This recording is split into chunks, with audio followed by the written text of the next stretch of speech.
आज उबाठा गटाच्या प्रवक्त्याने श्रीकांत शिंदे फाउंडेशनवर काही आरोप प्रत्यारोप केलेत। मुळात हे बिनबुडाचे आरोप करताना काहीतरी तारतम्य ठेवलं पाहिजे अशी आमची अपेक्षा होती। दोन कागद हातात घ्यायचे आणि त्याच्यावर भाष्य करायचं आणि कुणाला तरी आरोपीच्या पिंजऱ्यात आम्ही उभं करतोय की काय असा आविर्भावात ते आज पत्रकार परिषदेमध्ये बोलले। काय बोलले? श्रीकांत शिंदे फाउंडेशनच्या माध्यमातून अनेकांना गरिबांना वेगवेगळ्या सवलती किंवा त्यांना लाभ देण्याचा प्रयत्न या फाउंडेशनच्या माध्यमातून केला। हे सत्यता आहे, ही वस्तुस्थिती आहे, त्याला आम्ही नाकारतही नाही। परंतु पद्धत अशी आहे, एखाद्या फाउंडेशनला जर एखादा पैसा जर यायचा असेल, जो दाता आहे ज्याला वाटतं की यांना मदत केली पाहिजे, तर तो पैसा चेकनीच स्वीकारला जातो। ये वाला लेते हैं। Inverter AC. आप गैम्बलर हो ना? गैम्बलर? जुआ खेलते हो ना? तुम जुआ खेलते हो? अरे नहीं, ये तो कुछ भी बोले जा रहे हैं। इतनी महंगी और नाजुक एसी खरीद कर स्टेबलाइजर नहीं लोगे तो ये जुआ नहीं हुआ तो क्या हुआ? सिर्फ एक फ्लक्चुएशन आपके इन्वर्टर एसी के पार्ट्स को डैमेज कर सकता है। उसे वी गार्ड से सुरक्षित रखिए। V guard, India's number 1 stabiliser. आणि जेव्हा चेकनी पैसा स्वीकारला जातो त्या टायमाला धर्मदाय आयुक्ताकडे जेव्हा ह्याचा ऑडिट होतो त्या टायमाला एक एक रुपया कसा खर्च केला गेला याचं विवरण किंवा त्याचं स्पष्टीकरण हे देणं गरजेचं असतं। तुम्हाला कोणत्याही ट्रस्टला एकही रुपया अवांतर खर्च करण्याचा अधिकार नाही, हे सर्वांना माहिती आहे। आणि म्हणून जर तुम्हाला त्याबद्दलची माहिती घ्यायची असेल, इतके विद्वान तुम्ही आहात, तर आरटीआयच्या मार्फत ही माहिती घेऊ शकता। हा अधिकार तुम्हाला कायद्याने बहाल केलेला आहे। एखाद्या संस्थेची माहिती घ्यायची आरटीआय मध्ये, त्या आरटीआयच्या नियमानुसार तुम्ही अर्ज दाखल करा, तुम्हाला सविस्तरपणे माहिती मिळेल। आणि म्हणून मुख्यमंत्र्यांच्या मुलावर मी आरोप करतोय आणि काहीतरी मोठं घडवतोय, 500 कोटीचा घोटाळा आम्ही उघडकीस आणतोय, या आविर्भावामध्ये असे मूर्खपणा करणं मला वाटतं हे गैर आहे। जर आम्ही जर दुसऱ्या बाजूने जर आरोप करायला जर सुरुवात केली की ज्या तुमच्या उबाठा गटाच्या नेत्यांकडे जवळपास 47 ते 48 कंपन्या ह्या बोगस आहेत आणि त्याच्यातून लाखो करोडो रुपयाची कमाई झाल्याचं तुमचं बॅलन्स शीट म्हणतंय, ज्या कंपन्या अस्तित्वात नाहीत त्यांचे तुम्ही प्रॉफिट दाखवताय, याची सुद्धा चौकशी झाली पाहिजे। घोटाळेबाज तुम्ही आहात खऱ्या अर्थानं। सचिन वाजे प्रकरणाचं काय झालंय? कोणी त्याला सुपारी दिली होती? 100 कोटी रुपयाची मागणी कोणी केली होती? जो सचिन वाजे सेना भवनामध्ये उपनेता म्हणून बसत होता, जो पार्टीचा अधिकृत प्रवक्ता होता, त्यांनी त्या अंबानीच्या येथे ज्या जिलेटिनच्या ज्या कांड्या तिथं पेरल्या होत्या, जीवे मारायची धमकी किंवा त्याला घाबरवण्याचा जो प्रकार केला होता, त्याच्या मागे कोण होतं? पत्रचाळ घोटाळ्यामधले मेन मास्टर माइंड कोण होते? खिचडी घोटाळ्यामध्ये ज्या तुमच्या कुटुंबाचे नाव आले, हे कशाच्या आधारावर आलेले आहेत? म्हणून कॉन्ट्रॅक्ट शिप करणे, फसवणूक करणे, हे सर्व आरोप आपल्याला लागू होतात। मी तर सर्वांना सांगेल, महाराष्ट्रातल्या तमाम जनतेला सुद्धा हा अधिकार आहे। जर श्रीकांत शिंदे फाउंडेशन मध्ये जर कोणताही घोटाळा झाला असेल, कृपया आरटीआयच्या मार्फत ती माहिती मागवा। कोणी बोलतोय म्हणून कुणावर आरोप सिद्ध होत आहेत असं कधी होत नाही, तर ती माहिती मागवा, ती जनतेसमोर जाऊ द्या। एक सामाजिक काम करणारी संस्था, अनेक ठिकाणी गरिबाला मदत करणारी संस्था, तुमच्याच तोंडातून वाक्य येतात की असं केलं, या गरिबांना मदत करायचा प्रयत्न केला, त्यांना मदत करायचा प्रयत्न केला। ज्या मदतीचा जो काय ओघ या फाउंडेशनच्या माध्यमातून केला जातो, त्यालाही यांचा आक्षेप असेल, तर आम्हाला पैसा जर दुसऱ्या मार्गाने गैरमार्गाने जर कमवायचाच असता तर फाउंडेशन खोलण्याची गरज नाही, आम्ही तो पैसा लंडनला जमा केला असता।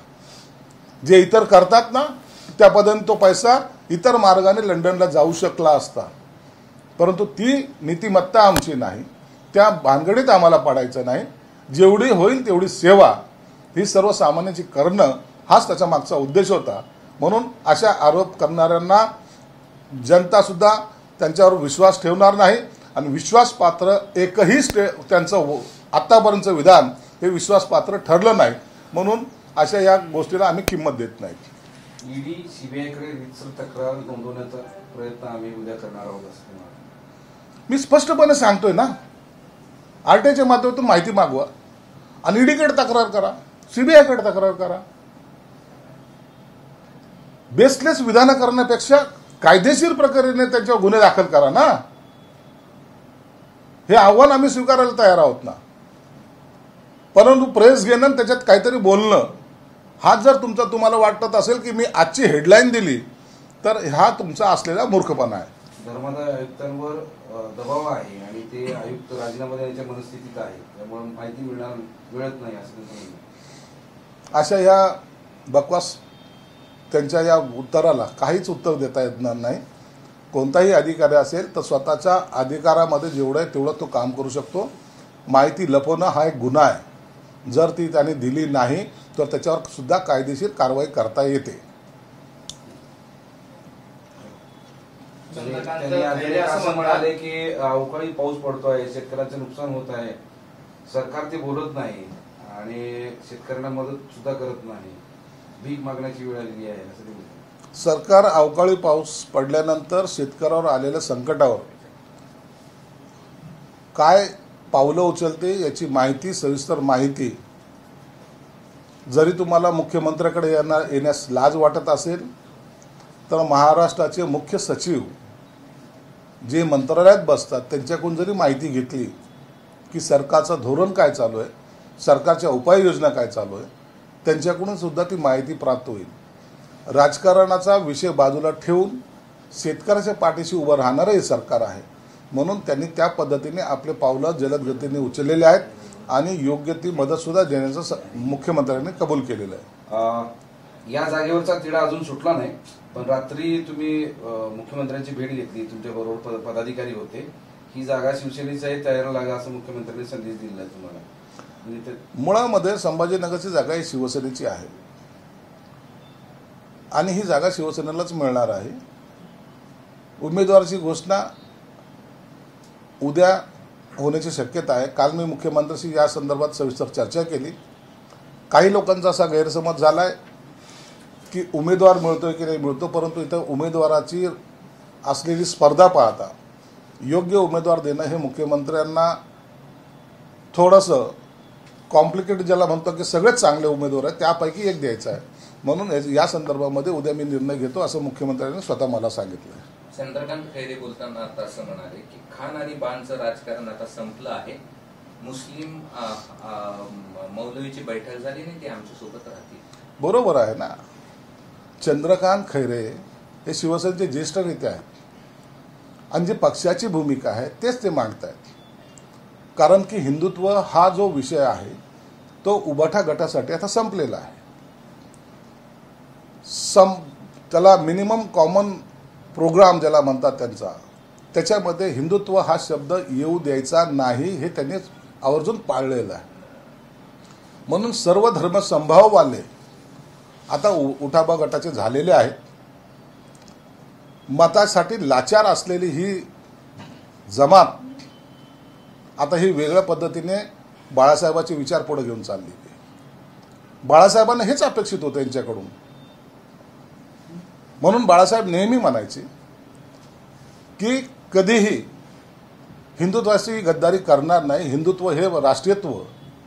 आता यांचं हिंदुत्व तुम्ही जर पाहिलं असेल राहुल गांधीच्या सभेला जाताना सुद्धा एकाच्याही तोंडातून गर्व से कहो हम हिंदू आहे हे म्हणायची हिंमत झाली नाही. सत्तेसाठी लाचार असलेल्या लोकांकडून दुसरी अपेक्षा नाही. आता खान आणि बाणचं राजकारण नाही तर आता आम्हाला सर्व धर्म संभावाचं राजकारण करायचंय. आम्हाला आता जो कोणी हिंदूवर अन्याय अत्याचार करेल त्याचं स्वागत करायचं, कदाचित अशी भूमिका यांची असावी म्हणून खैरेने केलेले हे विधान आहे. पण इतके वर्ष इथं खाण आणि बाण याच भोवती राजकारण फिरलं 25-30 वर्ष. आता हे कसं काय असं म्हणतात, कारण तुम्ही सोबतच होते, त्यांना खानबाणाचे साक्षीदार आहात. त्यांना त्यांच्या कानामध्ये राहुल गांधी आणि शरद पवारांनी मारलेली जी फुंकर आहे त्याच्यामुळं त्यांच्यात झालेले हे परिवर्तन आहे. आम्ही कोणत्याही समाजाच्या विरोधात नाही. जी शिवसेना प्रमुखाची भूमिका होती तीच भूमिका आमची आहे. म्हणून आता यांना त्या शिवसेना प्रमुखाच्या भूमिकेचा विसर पडलाय. त्यांना आता मताच्यासाठी लाचारीसाठी प्रत्येकाच्या दारोदार फिरण्याची ही वेळ आलेली आहे आणि त्याचे काही नमुने तुम्ही पाहिलेले सुद्धा आहेत. तुमच्यासाठी खानबाण अजून सुरूच आहे का? खानबाण नाही, आम्ही त्यांचं राजकारण जातीचं करतच नाही. जो धर्माच्या विरोधात येईल त्याच्या विरोधात लढणार आम्ही, जो या देशाच्या विरोधात राहील त्याच्या विरोधात लढणार आम्ही. आम्ही काय कुणाला मुसलमान आहे म्हणून त्याच्या अंगावर जायचा आमचा काही कधी प्रयत्न नव्हता, ना शिवसेना प्रमुखाचे तसे विचार होते. या देशाची जो प्रामाणिक आहे, हा देशातला जो नागरिक आहे, जो या मातेला भारत मातेला मानतो तो आमचा, ही आमची भूमिका आहे. आता त्यांची भूमिका बदललेली आहे. तो कोणीही असला तरी मतदान देतो का, कटोरं घेऊन फिरणारे हे लोक, आता ही अवलाद आता तयार झालेली आहे. दुसरं, आता तुमच्या मित्रांचे काही प्रश्न आदरणीय संजय राऊत साहेबांचे, ते असं म्हणतात की मोदींचा जाहीरनामा पाहिला, मोदींनी भ्रष्टाचाराची संपवण्याची गॅरंटी दिली होती, मात्र भ्रष्टाचार संपवायचं असं सांगतात आणि सगळ्या भ्रष्टाचाराने ते आपल्याला सामावून घेतात. गेली 10 वर्षे मोदी साहेबांनी हा राज्यकारभार चालवला आहे. या मंत्रिमंडळातील एकाही सदस्यावर किंवा मंत्रिमंडळाच्या एकाही नेत्यांवर कुठे आरोप झालेला तुम्हाला दिसून आलेला नाही. मोदींचा असलेला दबाव किंवा असलेली पकड ही देशाने अनुभवलेली आहे. आणि आता हे ज्या काही कारवाया होत आहेत किंवा कारवाई केल्या जात आहेत, हे जे भरभक्कम झाले होते, पैसा कमाव और राजकारण करो, ही जी नीती इतर लोकांची होती त्यांना आता चाप बसलेला आहे. म्हणून त्या ईडीच्या कारवाईला सुद्धा चळचळा कापायला लागलेले. एवढा पैसा कुठून आला याचं उत्तर ह्या लोकांकडे नाही. म्हणून आता जे जाहीरनामा मोदी साहेबांनी प्रसिद्ध केला आहे त्याच्यावर काय बोलायचं, हे तर सर्व जनतेच्या हिताचं आहे. मग हे असे आरोप करण्याचा प्रयत्न या लोकांनी केविलवाना प्रयत्न केला, परंतु जनता आता मोदी साहेब आहे तसा मुमकिन आहे आणि ही मोदीची गॅरंटी असं म्हणायला आता ते सर्वजण समोर येत चाललेले. 400 पार. दुसरा विषय असा आहे की सध्या मराठवाड्यामध्ये भयंकर दुष्काळ आहे. राजकीय नेते प्रचारात दुष्काळाला का महत्व देत नाही? दुष्काळात प्रचाराचा मुद्दा होऊ शकत नाही का?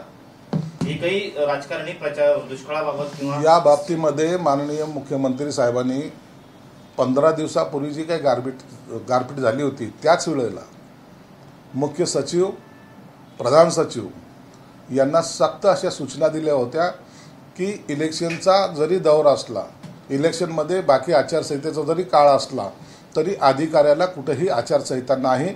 आपण सर्व परीने ज्या ज्या ठिकाणी पोहोचता येईल, जे जे तुम्हाला वापरता येईल, मग तुम्ही चार्टर्ड प्लेन घेऊन जा का काही घेऊन जा, परंतु शेतकऱ्यांच्या त्या जवळ जाऊन पोहोचा आणि तिथलचे प्रश्न जे काय असेल ते सोडवण्याचा प्रयत्न करा. म्हणून आपल्या माहितीचं सांगतो की एक 8-10 दिवसापूर्वीच CS महाराष्ट्राचे चीफ सेक्रेटरी यांनी सगळ्या विभागीय आयुक्त, जिल्हाधिकाऱ्यांची याची VC द्वारे बैठकही घेतलेली आहे आणि या शेतकऱ्याच्या जो अडचणीत आलेला आहे त्याच्यासाठी योग्य तो मदत करण्याचा सुद्धा त्यांनी त्या पंचनामे करून प्रयत्न सुद्धा सुरू केलेला आहे. राजकारणातील लोक या गोष्टीवर आवर्जून बोलले पाहिजे, या मताचे आम्ही पण आहोत.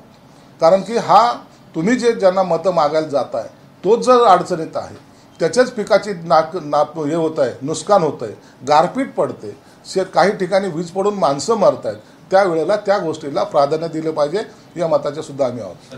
प्रफुल्ल पटेल यांची काही वेळापूर्वी प्रतिक्रिया आली की नाशिकच्या जागेवरचा निर्णय अजून झालेला नाही, उगाचच कुण्या उड्या मारू नयेत. हे कदाचित त्यांनी त्यांच्या पक्षाच्या नेत्यांना सुद्धा समजून सांगितलं तर बरं होईल. कारण की शिवसेनेची असलेली ती जागा, 2 वेळा असलेला तिथलचा खासदार, त्याला कुठेतरी डिचवण्यासाठी किंवा त्याला कुठेतरी पिछेहाट करण्यासाठी काही लोक आग्रही भूमिकेत मांडतायत आणि ही जागा आम्हाला मिळावी असा जो काही प्रयत्न करतात ते चुकीचं आहे. म्हणून मी पहिल्या दिवसापासून सांगतोय, नाशिकची जागा ही शिवसेनेची आहे. त्या ठिकाणी शिवसेनेचा खासदार स्टँडिंग खासदार आहे आणि ती जागा शिवसेनेलाच मिळाली पाहिजे हा आमचा आग्रह नाही, हट्ट सुद्धा आहे. आणि म्हणून ती जागा आम्ही मिळवणार, याबद्दल शंका नाही. ही आता आमच्या सुद्धा प्रतिष्ठेचा प्रश्न झालेला आहे. हा फॉर्म्युला असला तर रत्नागिरीचं काय सुरू आहे? रत्नागिरी संदर्भामध्ये आता देवेंद्र फडणवीस साहेब आहेत, परवा दिवशी उदय सामंत सुद्धा साहेब तिथे जाऊन आलेले आहेत आणि त्याचा सुद्धा तोडगा या आज किंवा उद्यामध्ये निघून जाईल. सोडणार का नाही सोडणार मग? नाही, त्याचा निर्णय ते नेते लोक घेतील. नाशिकचा नियम तिथे लागू होणार का? नाशिकचा नियम तिथे लागू होणार का या संदर्भामध्ये मुख्यमंत्री साहेब आणि उपमुख्यमंत्री साहेब निर्णय घेतील. कारण की त्या रत्नागिरी सिंधुदुर्गमध्ये भाजपचे मोठे नेते नारायण राणे तिथं इच्छुक आहेत आणि युतीमधला एक मोठा नेता जो कॅबिनेट मिनिस्टर आहे त्या संदर्भामध्ये निर्णय घेण्याचा अधिकार मुख्यमंत्री आणि उपमुख्यमंत्र्यांना आहे. पण इच्छुक सामंतांना विधान परिषद वर द्यायचं आणि असं ते काय चर्चा? हे अशा सगळ्या बातम्या आहेत. कुणाला काय आमिष दाखवलीत का, कुणाला काय द्यायचं कबूल केलंय का, असा कोणताही प्रकार झालेला नाही. या संदर्भामध्ये स्वतंत्र बैठक घेऊन त्याच्यावर निर्णय होईल. त्यांना काय मिळणार मग सामंतांना? प्रत्येकाला मिळालंच पाहिजे असं काही नाही. जो काही निर्णय व्हायचा तो मुख्यमंत्री घेतील. त्यात प्रफुल्ल पटेलने असं पण म्हटलंय की नाशिकची जागा तुमची आहे, परंतु शिंदेंनी एक जागा कमी घेण्याचं मान्य केलेलं आहे आणि ती जागा आम्हाला. अहो, शिंदे साहेबांनी काय सगळ्या जागा सोडायचं मान्य केलं काय? शिरूरची जागा तुम्हाला दिली ना. आता यामध्ये महायुतीमध्ये तिढा निर्माण होऊ नये म्हणून आम्ही स्पष्टपणे विनंती करतोय की जास्त आग्रह न करता जे आमच्या जागा आहेत त्या आम्हाला लढवण्याचा अधिकार आहे आणि त्या जागा त्यांना आम्हाला मिळाल्या पाहिजेत, ही आमची भूमिका आहे. ओके, तुमचा उमेदवार अजून फायनल झाला नाही. तिकडे खैरे जोरदार प्रचार करत आहेत, पण स्वतः एमआयएमचे पक्षप्रमुख ओवेसी इथे कालपासून आले, ते आज उद्या प्रचार करतायत. त्यांना ओवेसीला प्रचार करू द्या, खैरेंना प्रचार करू द्या. उद्यापर्यंत आमची जागा जेव्हा जाहीर होईल त्या टायमाला त्यांच्यापेक्षा 10 पटीने मोठ्या प्रचाराचं यंत्रणा जी आमची रेडी आहे, त्यामध्ये भाजप आहे, त्यामध्ये अजितदादाचे राष्ट्रवादी आहे, शिवसेना आहे आणि आता मनसे पण आहे. म्हणून हे चारही जण येऊन या बाकींच्याची तिरडी उचलल्याशिवाय राहणार नाहीत. तुमचा उमेदवार कोण असेल, किती नावाची चर्चा आहे ते तरी आम्हाला सांगा. कितीच आहेत? 1, 2, 3 त्यापैकी कोणाला मिळेल? सध्याला 3 नावाची चर्चा आहे. त्या तिघापैकी एकाला तिकीट मिळेल आणि म्हणून याचा निर्णय जोपर्यंत होत नाही तोपर्यंत मला सुद्धा त्याबद्दलचा स्पष्टपणे सांगता येणार नाही. पण ती 3 नावं तर सांगा ना. 3 नावं आहेत. कोण आहेत? संदीपान भुमरे आहेत, राजेंद्र जंजाळ आहेत, विनोद पाटील आहेत. हे 3ही नावं आहेत समोर. तिघापैकी एकाचं नाव उद्या जाईल. हो, धन्यवाद. एमआयएमचे आपले वंचित बहुजनचे उमेदवार हे काल जागेवर गेले होते. वंचित बहुजनचे जे उमेदवार आहेत ते औरंगजेबाच्या कबरीवर गेले होते आणि नतमस्तक झाले. तिथे दर्शन घेतलंय त्यांनी आणि प्रचाराला सुरुवात केली आहे. कसं बघताय पुन्हा औरंगजेब डोकं वर काढतोय इथे? ठीक आहे. त्या औरंगजेबाची काही अवलाद तिथं संभाजीनगरमध्ये आहे, त्याला तर उखडण्यासाठी आम्ही शिवसेना आणली होती ना. त्यासाठी तर आमचा हा अट्टहास होता ना. परंतु काही लोकांना आता खानबान नाही पाहिजे, त्यांना औरंगजेब पाहिजे. त्यांना त्यांच्या प्रेमात पडू द्या, आमचं काम करू. प्रकाश आंबेडकर सुद्धा गेले होते सर तिथे. पुन्हा प्रकाश आंबेडकर गेले हा तो वेगळा भाग आहे. प्रकाश आंबेडकरांनी काय भूमिका घ्यावी हा त्यांचा वेगळा भाग आहे. तो त्यांचा पक्ष, त्यांनी काय भूमिका घ्यावी. परंतु आम्ही ह्या भूमिकेला ठामपणे कधीही विरोध करणार आहोत की औरंगजेबांनी या मराठवाड्यातील जनतेचा छळ केलेला आहे आणि म्हणून औरंगजेब हा आमच्यासाठी हा एकदम आमच्या अस्मितेचा विषय आहे. त्यांनी केलेले अत्याचार आम्ही आजही विसरू शकत नाही. हे आमच्या म्हणून औरंगजेबाला विरोध हा आमचा कायम राहिलेला आहे आणि ती अवलाद आम्हाला या संभाजीनगरमध्ये नको, ही आमची स्पष्ट भूमिका आहे. अंगुली निर्देश जो आता केला ना की औरंगजेबाला काही जण जवळ करतायत, खानबान नको आहे, ते कोणाकडे असं? ते त्यांच्याकडेच आहे. ज्यांना खानबान नकोय ना, ज्यांना आता सर्वधर्म समभाव पाहिजे ना, जा तुम्ही पण औरंगजेबाच्या कबरीवर जा, तिथं नतमस्तक व्हा.